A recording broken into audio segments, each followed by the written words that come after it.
রাজ্যে যা হচ্ছে তার সঙ্গে দেশের সুরক্ষা জড়িত। মমতা বন্দ্যোপাধ্যায়কে বলতে হবে রাজ্য জেহাদিদের বিরুদ্ধে কি পদক্ষেপ নিয়েছেন। মন্তব্য বিজেপির পশ্চিমবঙ্গের দায়িত্বপ্রাপ্ত নেতা সিদ্ধার্থনাথ সিংহের। তাঁর দাবি ছদ্ম ধর্মনিরপেক্ষতার ঢাক পেটানো বন্ধ করুন মমতা।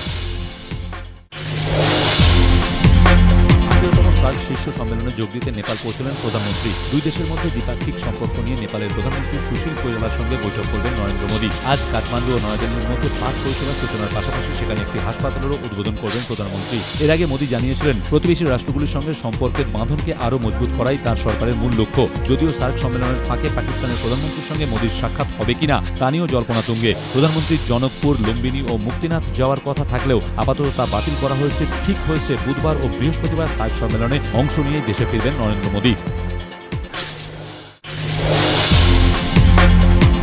মঙ্গলবার ভোর 4টে নাগাদ জলপাইগুড়ির ধূপগুড়ি স্টেশন সংলগ্ন বগরিবাড়ি এলাকায় রেললাইনের ধারে বেশ কয়েকজনের দেহ দেখতে পান বাসিন্দারা।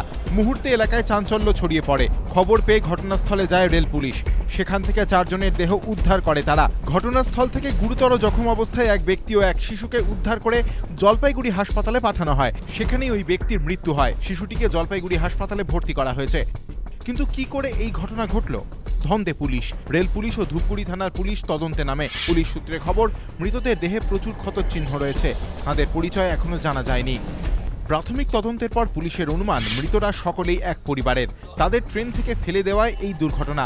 রহস্যের কিনারা করতে ওই রেল লাইন ধরে যাওয়া গুয়াহাটিগামী অবোধ অসম এক্সপ্রেসের চালককে প্রয়োজনে জিজ্ঞাসাবাদ করা হবে। তবে এটি নিছকই দুর্ঘটনা নাকি আত্মহত্যা তা খতিয়ে দেখছে পুলিশ।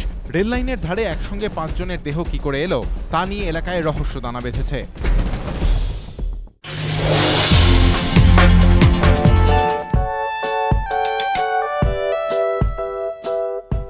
অ্যাকশন থ্রিলার বদলাপুরে নিজের ইমেজ পাল্টে ফেলতে চাইছেন বরুণ ধাওয়ান। চাইছেন সেলুলয়েডে অ্যাকশন হিরো হিসেবে আত্মপ্রকাশ করতে। তাই শ্রীরাম রাঘবনের এই ছবিটির ওপরেই ভরসা রাখছেন বরুণ।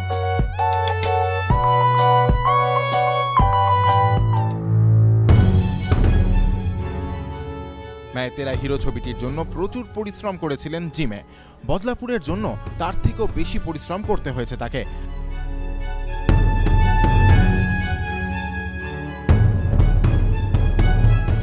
বদলাপুরে তার লুকটি হচ্ছে এমনই।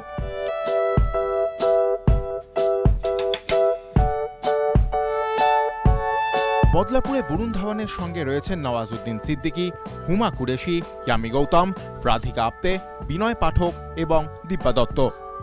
শোনা যাচ্ছে দিব্যা দত্তর সঙ্গে এই ছবিতে বরুণের একটি গভীর চুম্বন দৃশ্য রয়েছে। আর এই খবরেই বরুণকে নিয়ে ফিসফার শুরু হয়ে গিয়েছে বলিউডে। বরুণের ঘনিষ্ঠ মহল বলে থাকে সলমান এবং গোবিন্দার সেরা মিশ্রণ হলেন বরুণ ধাওয়ান। তাই বরুণকে নতুনভাবে সেলুলয়েডে আবিষ্কারের অপেক্ষাতেই রয়েছেন তার ভক্তরা।